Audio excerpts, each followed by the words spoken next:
안녕하십니까. 혼란한 정치 시사 이슈를 술술 풀어보는 송국군의 혼술이 보내드리는 대선판 들여다보기 대들보 9월 29일 수요일 오후에 인사드립니다. 대장동 게이트 이제 대선 전국의 핵심 변수로 자리 잡았죠. 이 대장동 게이트를 둘러싼 폭로전이 여야를 불문하고 양쪽에서 막 폭로전이 벌어지고 있는데, 이 폭로전에서 누가 더 강력한 폭탄을 상대방 진영에 터뜨리느냐, 여기에 따라서 대권 향배가 좌우될 그럴 가능성이 상당히 높아졌습니다. 특히 이 당시 성남시장이었던 이재명 후보에 대한 여러 가지 의혹들이 쏠리고 있는데, 이 상황에서 국민의힘 쪽에 또 이 대장동 게이트와 결코 무관하지 않은 그런 일들이 일어났고, 특히 윤석열 후보 양쪽 1, 2 현재 여론조사에서 1위, 2위 선두를 다투는 두 사람이죠. 이재명, 윤석열 양쪽과 관련한 이런저런 의혹들이 막 터져나오고 있습니다. 터져나오고 있어서 또 일부는 해명하느라 바쁘고 일부는 또 외면을 하고 이렇게 하는데, 어쨌든 이 폭로전, 양쪽의 폭로전이 아주 치열합니다. 치열한데 그 결과에 따라서 대선 승부가 판가름 나지 않겠느냐, 자, 그런 생각까지 듭니다. 지금 이재명, 윤석열 이렇게 맞붙는다고 제가 말씀드렸지만은 여전히 양쪽은 경선이 진행 중이죠. 대선 후보 경선, 당내 경선이 진행 중이기 때문에 다른 경선 당 안의 경선 주자들이 또 예를 들어서 이낙연은 이재명을 공격을 하고, 이 국민의힘에서는 홍준표나 유승민이 또 윤석열을 공격을 하는 이런 일까지 벌어지면서 혼전 양상이 펼쳐지고 있습니다. 그 와중에 무차별 폭로전이 막 일어나고 혼전 양상이 펼쳐지면서 이 대선판이 이 시야를 한 치 앞도 내다볼 수 없는 그런 상황으로 지금 치닫고 있습니다. 그래서 일단 지금까지 오늘 현재까지 벌어지고 있는 양쪽의 폭로전을 좀 정리를 해드릴 필요가 있겠다, 그런 생각이 들었습니다. 그래서 이 윤석열이 이재명을 향해서 문제를 제기하는 것, 이것은 또 국민의힘이 이 민주당을 향해서일 수도 있고, 국민의힘이 이재명을 향해서일 수도 있고, 또 반대로 이재명이 윤석열을 향해서 또는 민주당이 윤석열을 향해서 이 의혹을 제기하는 이 폭탄을 던진 그것들이 좀 몇 개씩 있는데, 그 중에서 중요한 것 3가지씩을 제가 추려서 좀 설명을 드리겠습니다. 첫째, 이재명, 그러니까 지금 양쪽이 얼마나 사생결단식 대치를 하느냐 하면은, 이재명과 윤석열의 말을 들어보면 알 수가 있습니다. 윤석열은 이렇게 이야기합니다. 국민의힘이 하는 행동이 도적대 그 자체다. 도적대다, 국민의힘이. 그리고 이런 식으로 정치하면은 다시 촛불로 다 없어지는 수가 있다. 아주 극단적인 발언을 하는 것이죠. 그리고 윤석열도 이재명이 대장동의 몸통이다. 내가 대통령 되면은 하천대유 주인은 감옥 간다. 몸통이니까 하천대유 주인이 이재명이라는 이야기죠. 내가 대통령 되면 이재명 감옥 간다. 이렇게 아주 날선 그런 대치를 양쪽에 하고 있는데, 자, 지금 양 진영이 문제를 제기하는 이 공격 포인트 3가지씩 정치권 주변에서 폭로가 됐거나 아니면은 언론에 보도된 내용이죠. 자, 먼저 이재명이 윤석열을 공격하는 그 공격 포인트, 이것을 3가지로 짚어드리겠습니다. 첫째, 오늘 아침 조간부터 나오기 시작한 이야기죠. 2019년 윤석열 후보의 부친이 화천대유 실소유주 김만배 씨 누나와 그에게 부동산 거래를 했는데, 그때 당시 급하게 매물을 내놨는데 윤석열 후보 쪽에서 잘 팔리지 않으니 이 김만배 씨가 누나를 동원을 해서 이 집을 사준 것 아니냐. 자, 그런 의혹입니다. 이게 열린공감TV라는데 유튜브 채널, 김건희 씨 관련해서 여러 가지 의혹들을 제기했던 진보 좌파 성향의 유튜브 채널, 열린공감TV에서 문제를 제기를 했죠. 그러면서 이 서울중앙지검장이던 윤석열에게 김만배가 뇌물을 준 것 아니냐. 그리고 다운 계약서 작성 의혹도 있다. 이런 보도들을 했습니다. 여기에 대해서 윤석열 후보 쪽은 오늘 당시 주택매매 계약서를 공개를 했고, 2019년에 부친이 고관절 수술로 집 계단을 오르내리기가 불편해서, 연희동 집에는 집 계단이 있었는데 불편해서 그것을 급히 팔고 다른 아파트로 갔다. 서대문구 남가자동 아파트로 갔다. 이렇게 해명을 하면서 매수자가 누가 샀는지 우리는 모른다. 복덕방을 통해서 중개업소를 통해서 했기 때문에 우리는 모른다. 자, 이렇게 해명을 하고 있는 상황인데, 자, 여기에 대해서 이재명 캠프에서는 이번 사건으로 대장동 사업은 국민의힘 게이트인 동시에 윤석열 게이트임이 만천하에 드러났다. 이렇게 또 공격을 하고 있습니다. 윤석열 게이트라는 말을 썼습니다. 이 김만배 씨 누나가 윤석열 후보의 부친이 소유하고 있던 집을 사줬다. 그래서 윤석열 게이트 이렇게 하는데 윤석열 후보 쪽에서는 우리는 배수자가 누군지 모르고 샀다. 이렇게 이야기를 하고 있는 거죠. 하고 있고 또 특히 당시 커피 매물로 내놨기 때문에 시세보다 한 10억 원, 싼값에 19억 원에 팔았다. 보통 한 31억까지도 가는데 자 그렇게 이 해명을 하고 있는 이 상황입니다. 이 상황에서 국민의힘 경선 주자들도 지금 아직 경선이 안 끝났죠. 특히 홍준표, 유승민이 맹렬하게 추격을 하고 있는데 국민의힘 경선 주자들도 이 문제와 관련해서 윤석열을 때리고 있습니다. 홍준표 이렇게 이야기했습니다. 김만배가 관할 검사장 출신, 검찰총장 출신, 특검 출신, 민정수석 출신, 대법관 출신에 이어서 검찰총장 후보로 인사청문회 대기 중이던 사람 윤석열이죠. 부친 집도 사주는 이상한 행각의 연속이다. 이렇게 윤석열을 공격을 했습니다. 그리고 유승민 후보도 그렇다면 이 집을 사준 것이 사실이라면은 윤석열은 김만배의 동조자인가? 자, 이렇게 또 공격을 하고 나섰고, 자, 두 번째 이재명 윤석열 공격 포인트. 이재명이 윤석열을 향해서 하는 공격 포인트 두 번째는 화천대유 관계자들이 국민의힘 계열 정당에 몸담았던 이력들이 있는 것이 오늘 또 확인이 되고 있습니다. 화천대유의 핵심 관계자들이 국민의힘 계열 정당에 몸을 담았었다.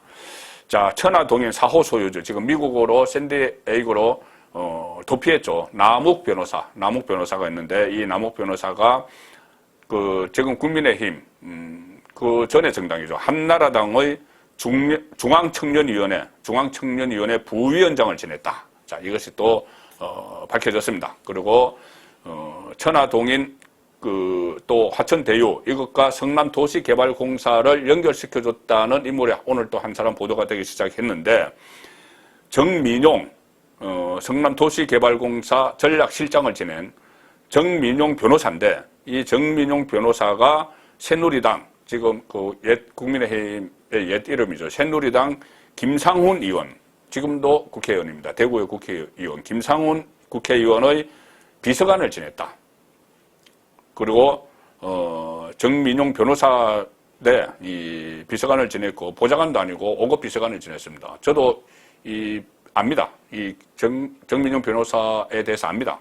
제가 국회를 오래 출입을 했기 때문에 이 정민용 변호사가 김상훈 의원 비서관을 지냈고 또 그 전에 지금은 국회의원이 아닌 두 전직 의원 방에서도 또 비서관을 지냈습니다. 비서관을 지냈기 때문에 당시 국회 안에서 보통 보좌관, 사급 보좌관은 몰라도 사법고시까지 패스한 변호사가 5급 비서관으로 이방 저방 그 의원실을 왔다 갔다 했다. 그래서 좀 상당히 의아하다. 막 그런 말들이 있기는 있었습니다. 어쨌든 그 사람이 이번에 화천대유와 성남도시개발공사를 연결해준 연결고리로 지목이 됐습니다. 자, 이렇게 해서 두 번째 공격 포인트가 화천대유 관계자들이 국민의힘 계열 정당에 몸담았던 그 이력이 되는 것이죠. 자, 그래서 이것을 국민의힘 게이트다. 또 이렇게 이재명 쪽에서는 공격을 합니다. 그리고 이재명 쪽에서 윤석열을 공격하는 세 번째 포인트. 각상도 의원 아들 50억 원 퇴직금 문제죠. 뭐 이것은 다 아시는 문제고, 당 지도부가 특히 이 50억 원 퇴직금을 추석 연휴 전에 알면서도 시시했던 것, 이것이 또 새로운 문제가 되고 있습니다. 무마하려고 했던 것 아니냐. 그런 의혹이 나오고 있고, 또 지금 각상도 의원은 의원직 사퇴 문제를 놓고 초선 의원 일부가 당장 사퇴하라고 성명서를 발표하면서 이 자중질환이 일어나는 대선을 앞두고 국민의힘 내부가 또 흔들리는 그런 결과까지 낳고 있습니다. 자, 이상 세 가지가 제가 말씀드린 이재명이 윤석열을 공격하는 포인트죠. 자, 그 다음은 윤석열이 이재명을 공격하는 세 가지 포인트입니다. 자, 이 첫 번째 것은 윤석열이 직접 공격을 한다기보다 국민의힘 안에서 이재명을 공격을 하는 것인데 오늘 새로 문제가 불거진 것이기 때문에 이것부터 소개를 해드리겠습니다. 자, 장기표 국민의힘 경선에 출마했다가 1차 컷오프에서 탈락을 했죠. 장기표 전 대선 경선 후보가 이재명의 이 장기표 전 후보는 이재명이 하천 대유에 연루돼 있다고 의혹을 제기했다가 고발을 당하기도 했죠. 그 장기표 전 후보가 오늘 사진 한 장을 공개를 했습니다. 자, 지금 보여드리는 바로 이 사진인데, 페이스북에 이렇게 썼습니다. 이 사진을 SNS에 공개를 하면서 이렇게 썼습니다. 장기표 전 후보가. 성남시 의정감시연대 이윤희 대표가 제공한 사진이다. 이렇게 설명을 달았는데, 이재명 후보가 성남시장 재직 시절에 본인의 시장 집무실에서 본인은 이렇게 지켜보면서 웃고 있고, 성남시장 자리에 한 남성이 앉았는데, 이 사람이 이재명 시장 책상 위에 발을 올려놓고 있습니다. 그리고 장기표 전 후보는 이윤희 씨의 말을 빌려서 이재명 사무실에 국제마피아 파라는 이런 조폭이 이재명 시장 책상 위에 발을 올려놓고 있다. 이재명은 이를 지켜보면서 웃고 있다. 이런 사람이 다음에 대통령이 된다면 이 나라가 어떻게 되겠나. 자, 이렇게 이 SNS에 글을 올렸습니다. 사실 이재명은 이전에도 이 국제마피아파와 관련해서 관련이 있다, 뭐 이런저런 관련이 있다는 그 보도가 나오기도 했었죠. 이재명 후보 쪽에서 가짜뉴스다 이렇게 해서 소송도 벌이고 했는데, 어쨌든 이 국제마피아 조폭인지 아닌지 이 사람이, 이 사진 속의 인물이 발을 올려놓고 이재명 시장 책상 위에 발을 올려놓고 있는 이 사람이 국제마피아 조직원인지 아닌지 그것은 아직 확인이 안 됩니다. 확인은 안 되는 상황에서 장기표 후보가 이것을 올렸습니다. 올려서 만약에 이것이 사실이라면은 이 인물이 정말 어떤 조직폭력단의 조직원이라면은 이것은 엄청난 문제가 되겠죠. 지금 뭐 이 사진을 놓고 댓글에는 뭐 똘마니냐 뭐 이런 뭐 댓글도 달리고 있지만 아직까지 이 인물의 정체는 확인이 되지 않고 있는 상황입니다. 자, 그런 상황이 첫 번째 윤석열 진영, 그러니까 국민의힘 진영에서 이재명을 때리는 그런 폭로전의 하나가 되는 것이고, 자, 두 번째는 제가 설명을 드렸다시피 이한성 문제입니다. 이재명과 하천대유의 연결고리가 될 수 있는 이재명의 핵심 측근인 이화영 전 국회의원, 지금 일산 킨텍스 사장입니다. 2018년 지방선거 때 이재명 캠프 선대본부장을 했고, 이화영 전 의원이, 그리고 경기도지사 인수위원회 기획운영분과위원장을 했고, 경기도 부지사를 지냈고, 총선에 나갔다가 작년 4.15 총선에 용인갑에 나갔다가 패배한 이후에 낙하산으로 일산 킨텍스 사장이 됐습니다. 그러니 이재명 후보의 핵심 측근이죠. 그런데 이화영의 과거 국회의원 할 때 그 보좌관이 지금 이한성입니다. 이한성인데 화천대유 사내이사이고 또 천하동인 1호 대표, 소유주가 김만배인 1호의 대표다. 그래서 이 사람이 이재명, 이화영, 이한성 이렇게 연결고리, 이한성 다음에 이제 화천대유 이렇게 연결고리가 아니냐 이런 의혹이 지금 제기가 돼서 이 논란이 되고 있는데, 일단 이화영 전 의원이나 이재명 캠프 쪽에서는 이한성은 15년 전에 보좌관을 1년 잠깐 했기 때문에 아무 관련이 없다 이렇게 이야기를 하지만, 이것도 참 이런 우연이 또 있는가 싶고, 또 실제로 이화영, 이한성 두 사람이 최근까지도 교류를 했다는 그런 정황들도 나오고 있기 때문에 이 문제도 조금 더 진행 상황을 지켜봐야 됩니다. 자, 그리고 세 번째, 윤석열이 이재명을 공격할 수 있는 포인트 세 번째, 권순일 전 대법관, 또 강찬우 변호사 이야기죠. 자, 이재명 후보가 선거법 위반 사건으로 대법원에서 무죄 판결을 받으면서 기사회생을 했는데, 그 과정에서 강찬우 변호사의 도움을 받았는데, 강찬우 변호사가 대유 하천의 이 자문 변호사로 가 있고, 하천대유의 자문 변호사로 가서 급여를 받았고, 또 권순일 전 대법관은 아예 하천대유의 고문으로 가서 연봉 2억 원씩을 받았다. 자, 이 문제도 오늘 또 새로운 보도가 나왔죠. 권순일 전 대법관이 그때 이재명 무죄 선고를 하는데 주도적인 역할을 했다는 또 보도가 나왔기 때문에 자, 이런 문제들이 지금 잇따라 서로 폭로가 되면서 양쪽이 얼마나 더 큰 상처를, 누가 더 큰 상처를 입느냐, 그런 게임으로 지금 흘러가고 있습니다. 그런데 사실 이 화천대유 스캔들이 지금 터진 지 겨우 2주째입니다.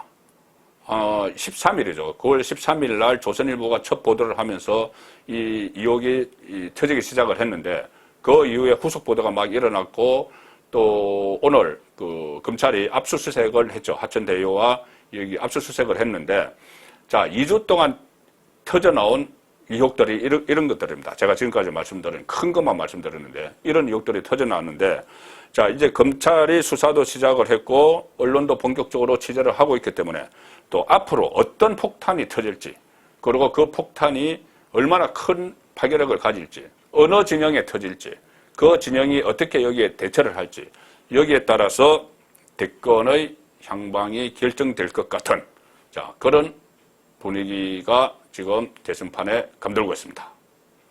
자, 송국걸의 혼술이 보내드린 대선판 들여다보기 대들보였습니다.